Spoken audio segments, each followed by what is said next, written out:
Vintage Hollywood, des acteurs à la beauté si saisissante qu'elle est devenue leur prison. Les studios les ont exploités comme des objets, ignorant leur véritable talent.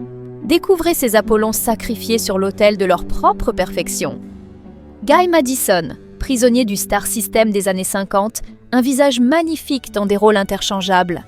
Sa beauté a été davantage exploitée que son talent. Tyrone Power voulait être un grand acteur, mais Hollywood n'a vu que ses yeux. Tyrone Power possédait un visage parfait, des yeux d'une intensité presque irréelle. On le transforma en idole romantique, au détriment de ses ambitions profondes.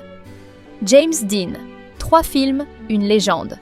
Premier acteur avec 2 nominations posthumes, parti à 24 ans avant de montrer toute l'étendue de son génie. George Nader fut sacrifié par les studios pour protéger un autre acteur afin de détourner l'attention médiatique dans une époque où l'orientation personnelle était inavouable. Farley Granger, acteur fétiche d'Alfred Hitchcock et incarnation d'une beauté sensible, a choisi la vérité plutôt que la gloire. Hollywood ne savait pas quoi faire d'un homme trop intelligent, trop honnête pour le Star System. Randolph Scott, sous l'image du cow-boy droit et silencieux, d'une beauté notable, protégea farouchement sa vie privée dans un Hollywood où certains secrets ne pouvaient être révélés. Lex Barker, un Tarzan idéal et réducteur. Ce rôle mythique fut aussi une prison. Hollywood le vit surtout comme un corps, rarement comme un acteur à faire évoluer. Il mourut seul dans une rue de New York. Troy Donahue, le Golden Boy devenu sans-abri, puis ressuscité.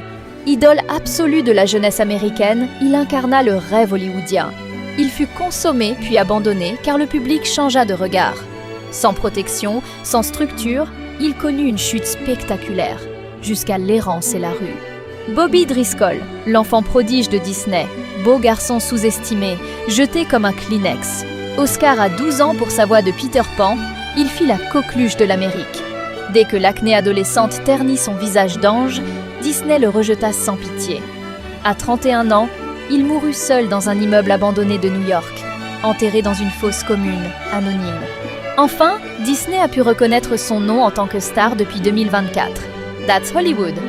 Ces stars et beautés vintage ne sont pas seulement des visages du passé, elles sont toujours présentes dans nos mémoires. Ceci est un hommage que nous leur rendons en toute bienveillance. Elles sont les témoins silencieux d'un système où l'image comptait plus que l'âme, et où survivre en restant soi-même relevait déjà de l'héroïsme. Nous les remercions d'avoir existé. Restez connectés à votre chaîne universelle Vintage Hollywood. D'autres grandes beautés féminines iconiques du cinéma vintage seront bientôt à l'honneur sur notre chaîne.